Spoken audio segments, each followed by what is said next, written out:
There is a particular kind of obsession that takes hold of certain collectors and historians, the obsession with things that were almost erased from history. Not things that were forgotten through indifference, but things that were actively suppressed, hidden, or destroyed by the political systems that created them. These objects carry a double weight, the weight of what they are, and the weight of what was done to prevent them from existing at all.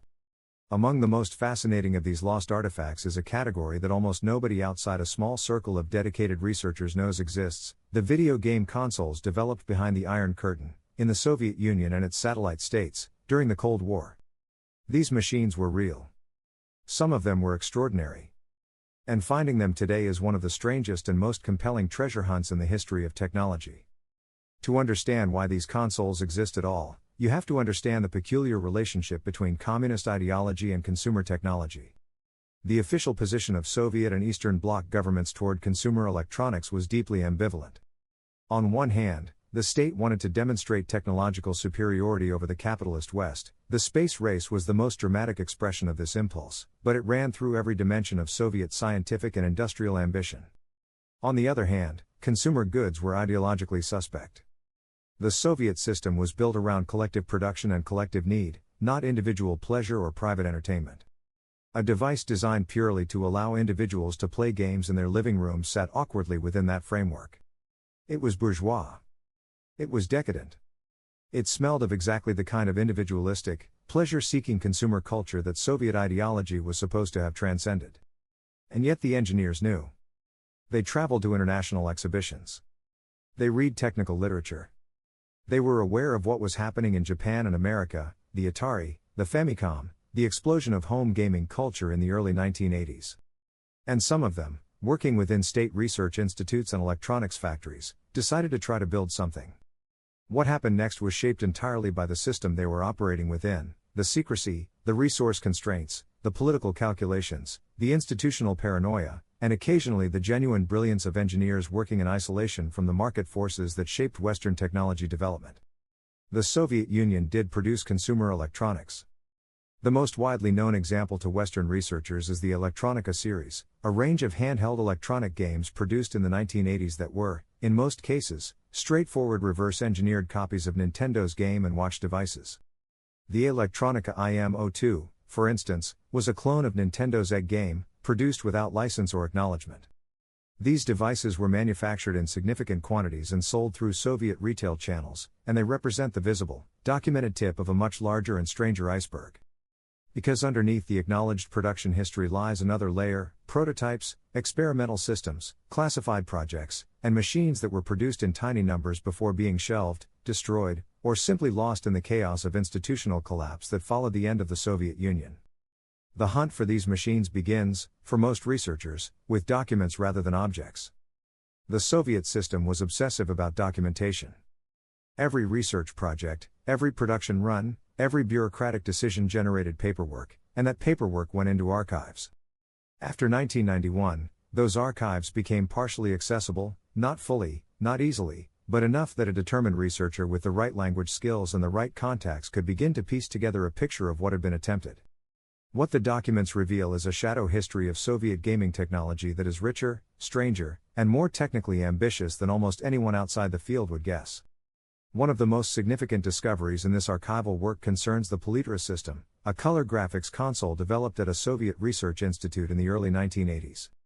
The Palitra was not a toy. It was a serious piece of engineering, designed to connect to a standard television set and produce color graphics at a quality that was, by the standards of its time and context, genuinely impressive. The system was intended to have educational and entertainment applications, the dual justification that made consumer technology projects politically defensible in the Soviet context, since pure entertainment was difficult to argue for while education remained an unimpeachable socialist value. Documents in Russian technical archives describe the system's specifications in detail. Photographs exist showing prototype units. But the actual machines, the physical objects, have proven extraordinarily difficult to locate.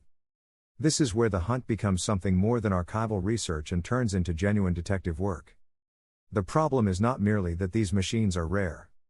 It is that the circumstances of their disappearance are themselves obscure. When Soviet research institutes shut down or were reorganized after 1991, their assets were handled in ways that ranged from careful preservation to complete chaos. Equipment was sold off, thrown away, given to employees as compensation for unpaid wages, stolen, or simply left in rooms that were then locked and forgotten. The institutional memory that would allow a researcher to say with confidence this prototype was last seen in this location often does not exist, because the institutions themselves cease to function in any organized way. The researchers who pursue these machines, and there is a genuine community of them, scattered across Russia, Ukraine, the Baltic states, and Western Europe, have developed methods that are part academic research, part investigative journalism, and part archaeology. They place advertisements in Russian language online forums asking if anyone has unusual old electronics in their attic. They contact retired engineers through professional networks, asking if they remember working on particular projects and if they know what happened to the hardware. They visit flea markets and estate sales in cities where Soviet electronics factories once operated.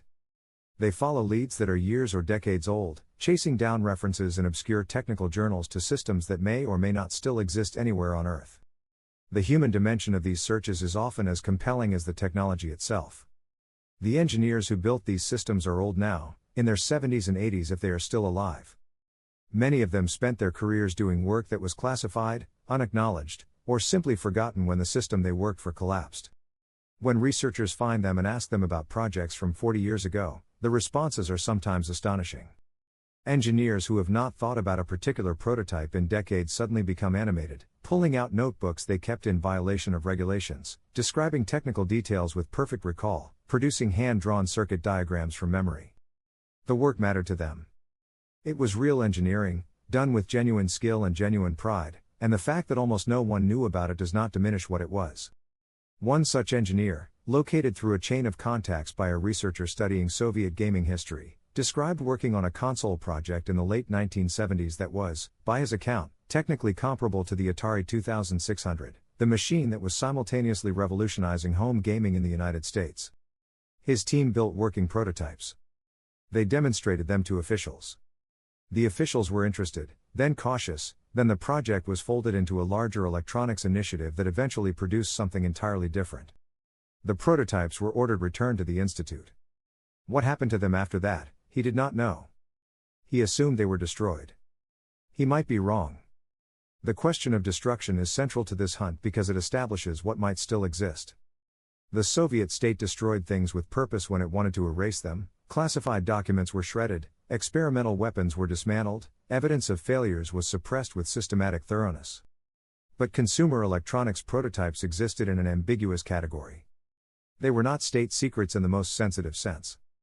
They were not weapons or intelligence assets. They were machines that failed to make it into production, for reasons that might have been technical, political, financial, or simply bureaucratic. The imperative to destroy them was not always present, which means the imperative to preserve them was also not always present, which means their fate depended on the specific circumstances of specific individuals in specific institutions at specific moments in time. This randomness is what makes the hunt both frustrating and genuinely exciting. There is no reason, in principle, why a working prototype of a Soviet home console from 1982 could not be sitting in a box in a storage room in Minsk or Kiev or Novosibirsk right now. There is equally no reason to be confident that it is. The uncertainty is total in a way that is different from the uncertainty surrounding, say, a missing painting or a lost manuscript, because at least with cultural artifacts there is usually a documented chain of custody to follow. These machines were never documented as things worth preserving. They slipped through the categories. Beyond Russia, the satellite states of the Eastern Bloc present their own layers of this history. Czechoslovakia, East Germany, Hungary, Poland, and Romania all had electronics industries, all had engineers aware of Western developments, and all operated under the same fundamental tension between ideological ambivalence about consumer technology and the national pride associated with technological achievement.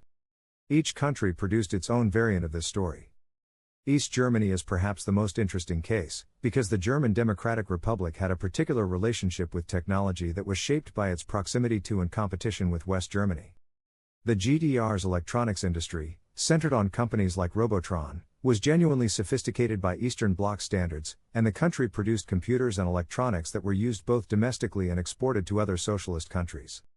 Documents from the Stasi archives, the records of East Germany's secret police, which were preserved after reunification and have been extensively studied, reveal that Western video games were monitored, analyzed, and in some cases obtained through covert means, precisely because the authorities understood their cultural significance. Young East Germans were playing smuggled Western games. The state was aware of this. The question of whether to develop domestic alternatives was actively debated. What emerged from this debate in East Germany includes several documented prototype systems that have never been publicly exhibited and whose physical whereabouts are unknown. A researcher working through the Robotron corporate archives, some of which survived reunification and are held in various German institutions, found references to at least 2 separate console development projects initiated in the 1980s and cancelled before production. The technical specifications recorded in those documents suggest machines that would have been competitive, at least by the standards of the Eastern European market, with contemporary Western hardware.